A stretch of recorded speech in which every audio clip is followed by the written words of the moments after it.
Welcome back to MICAST. I'm your host Tanmay. And I'm Sudhanshu. Today, we're in conversation with Mr. Kamal Bali, President and Managing Director at Volvo Group, India. Mr. Bali has been spearheading top global and Indian brands as President and CEO for 2 decades.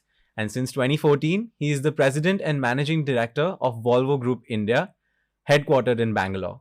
A distinguished alumnus of Indian Institute of Technology, Mr. Bali has had an illustrious career spanning over decades. Starting his career with Eicher Motors in 1981, he has established a number of multinational corporations in India. He has accumulated precious cross-functional knowledge and is respected for his value-based leadership and professionalism with strong ethos. Fun fact, he has also been knighted by the highest honor in Sweden by Majesties, the king and the queen themselves. Welcome, sir. Welcome, sir. We're so glad to have you on board today. Thank you for having me. Yeah.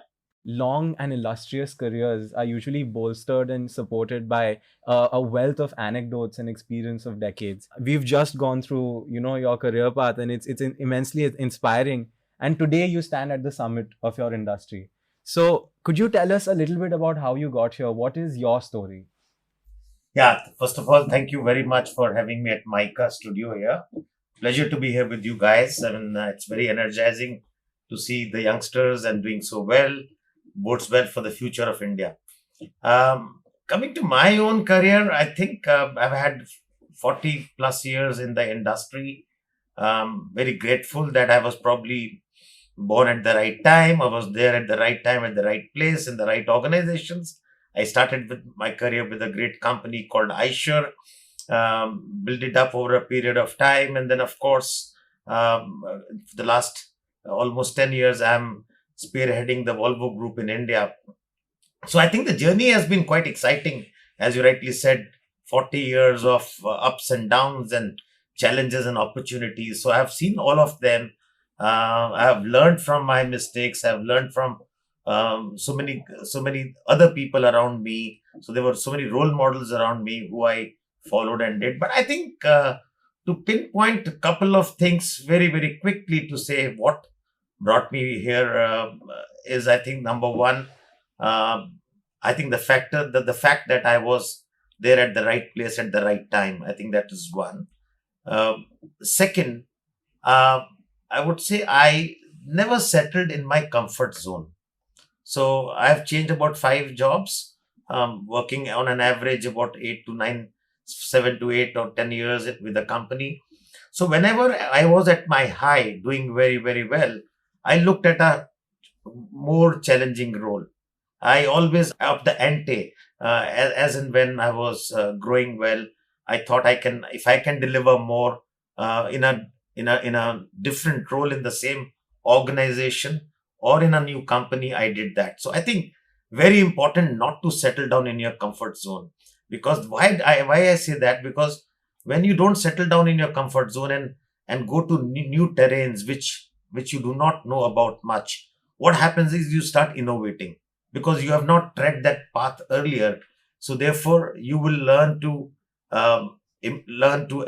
employ some new techniques. You will learn new tools. You will innovate, and then when you start innovating, you really become an entrepreneur. And I think that's something very, very important, that never settle down. Many times, if we are doing well, we become very, very happy with our situation. Nothing wrong with it. But I think you must take on new challenges. That's the second thing I would like to say.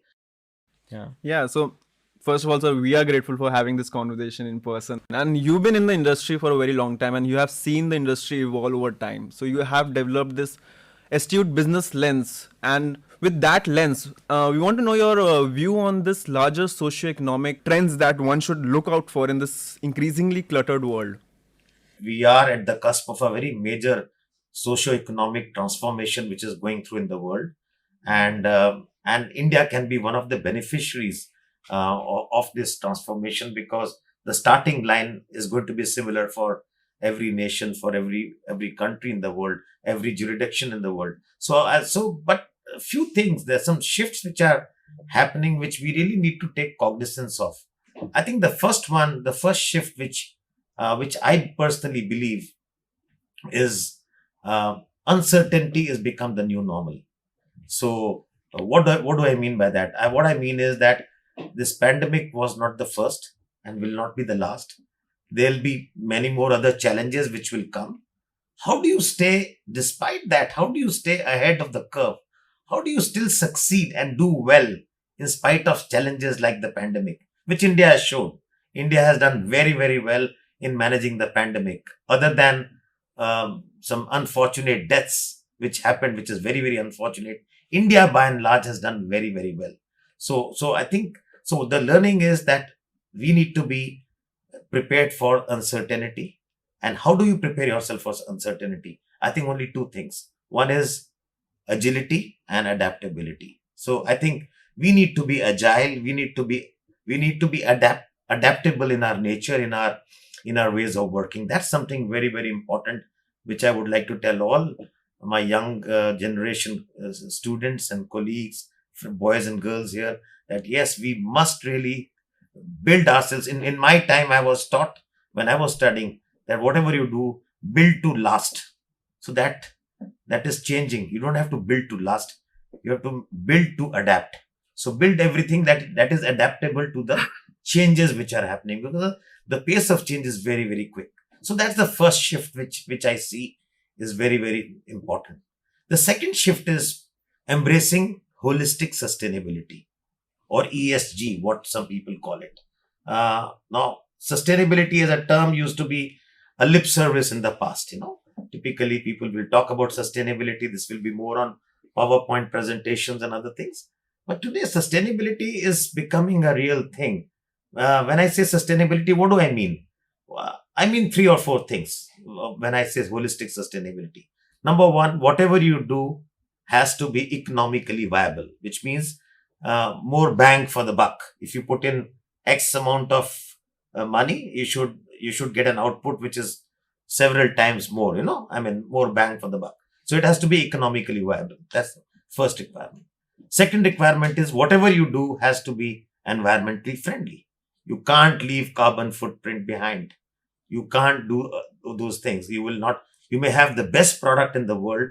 You may have the best idea, but if it is not environmentally friendly, it will cause problems. The third point in sustainability it is that it has to be socially inclusive. So very, very important. You can't just cater to one section of society. You have to be inclusive. You have to take care of society. You have to take care of gender balance. You have to take care of that everybody is together. So and the fourth point is you have to be ethically moral. So these are the four things in sustainability. If you don't tick these four boxes on sustainability, you may have the best idea in the world. It will not succeed. People will not buy. Carbon footprint, inclusion, societal inclusion, economic viability, ethical standards. All of this is very important. So that's the second shift which we see, which your generation has to really, really focus on. And therefore, companies like us are making public commitments that by 2040, we will be net zero. The third shift which we see is very, very clearly is the rebalancing of global value chains. What this COVID has done, fortunately for India, is that manufacturing is shifted from existing geographies, and you know which countries I mean. And India is really, really benefiting out of that. So India will have to up its game to attract investments in, and it's happening already. That is why you see government doing a lot of structural reforms, which have never happened in so long period of time. Structural reforms, ease of doing business is happening. A lot of investments on infrastructure improvement is happening. So India has done very, very well in the last few years, and a lot of investment is coming. And you see schemes like PLI, production linked incentive. So I think that's very important. So rebalancing of global value chains to get more manufacturing into India is the next trend. And because manufacturing has always been 15 to 17% of our GDP, we need to take this to 25% of our GDP.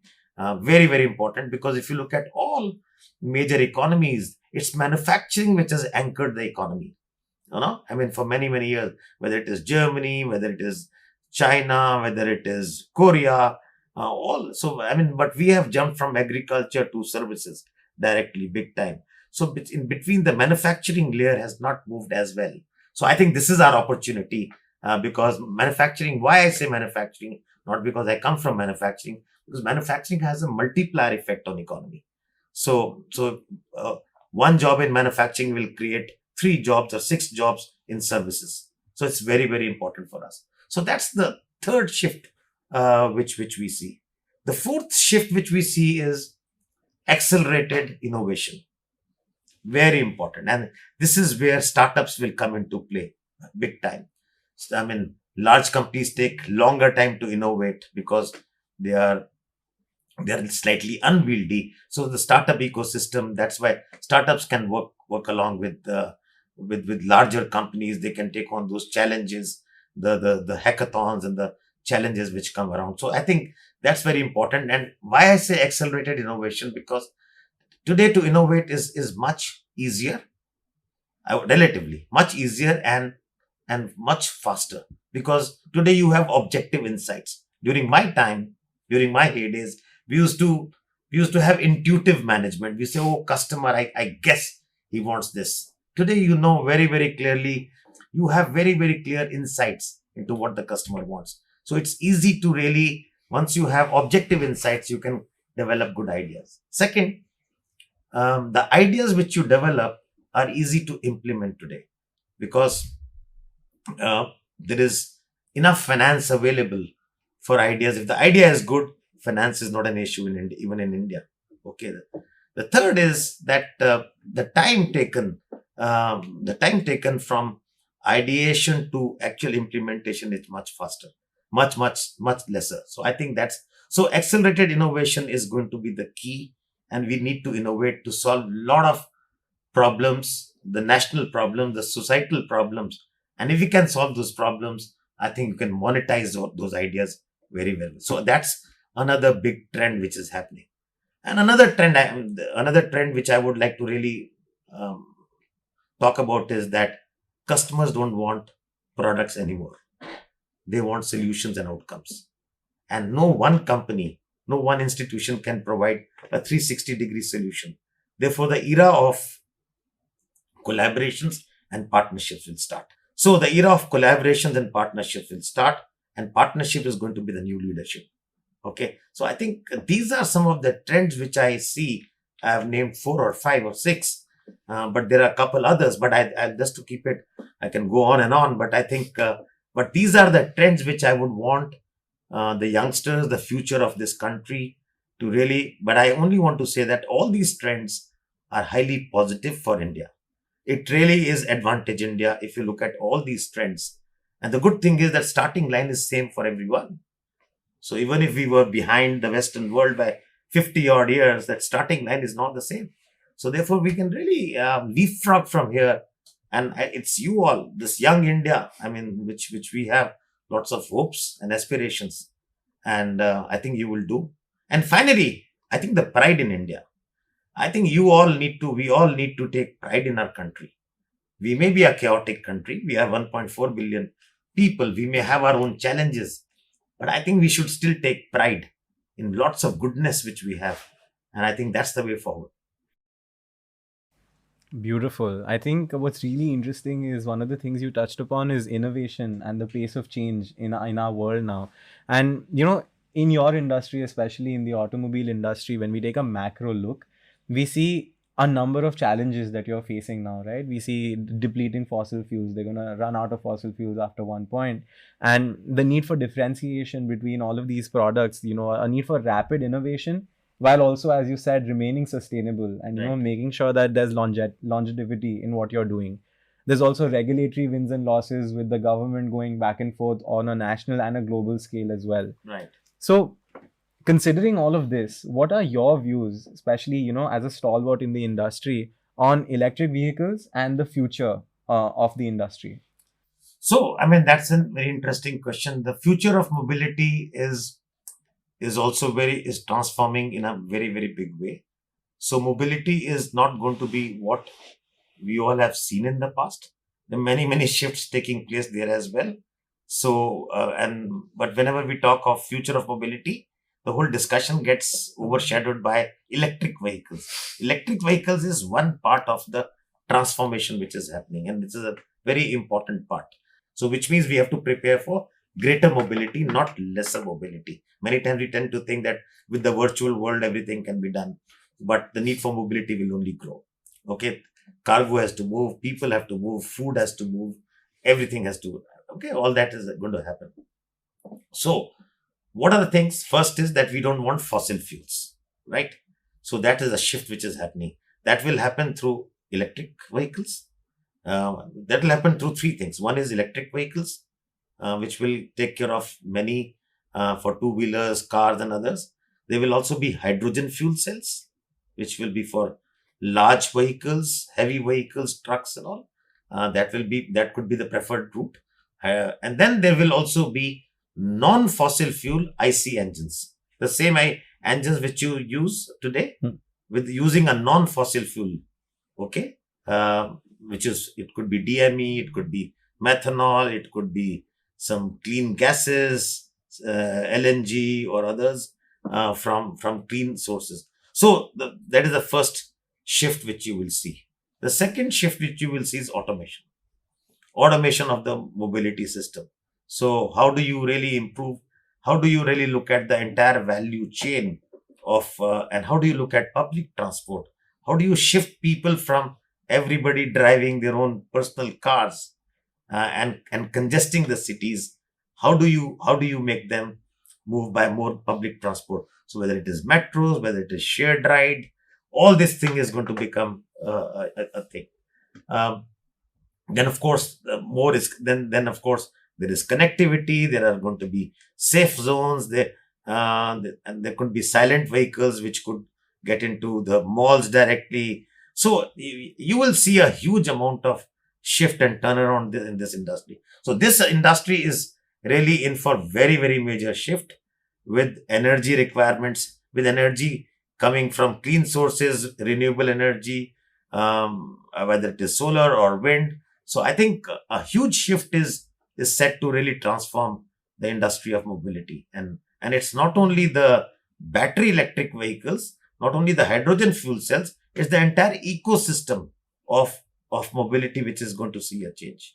I think our generation is already exploring a lot of these things coming from EVs to, hydrogen cells, and not only young minds, but also big organizations are also investing in this. And I feel this is the new change we are seeing, and people are into that technology. They want change. They want that to happen. As a B School podcast, we want to mine your experience for some insights. So what do you want to say to the young entrepreneurs and the business leaders of the future, knowing that you have the views on the future of the business? So what are your views and comments for them?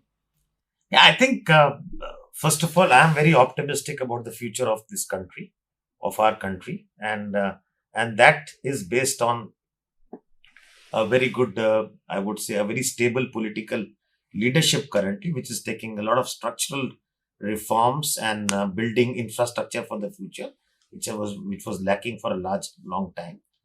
So that's one positive news for the youngsters. The second is the talent, the young talent. I think is transparency. Be transparent. Transparency will lead to trust, and trust will lead to collaboration, and collaboration will lead to collective wisdom. So I think that's very, very important. That TTC is very, very important. And this to me is one of the most important things. The next one is attitude. I think a can-do attitude instead of a cynical and a complaining attitude. I think we need to have, more of us have to have an attitude which is can-do attitude. We can empathize with others, because everybody will not have the same set of strengths, right? So people will have different strengths, different capabilities. So we need to empathize instead of making fun of somebody else. Empathize and take everybody together. And then finally, social skills are probably as or more important than technical skills. How do you take everybody along? Societal skills are very, very important.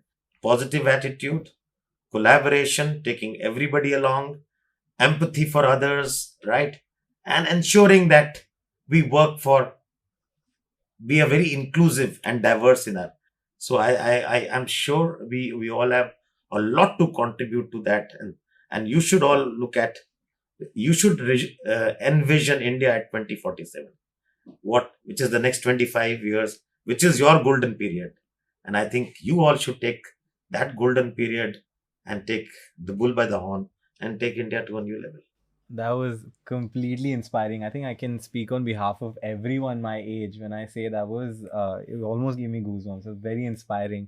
And one of the things that you touched upon was really interesting to me, especially, was how diversity leads to innovation. Yeah. And when you talk about people my age, you talk about, how innovation is a constant need of the hour, especially in your industry. And I would say across industries today. Yeah, everywhere, right? So, in that vein, when we talk about innovation, AI or artificial intelligence has proven a significant turning point. It's part of what a lot of brands and organizations are leveraging today.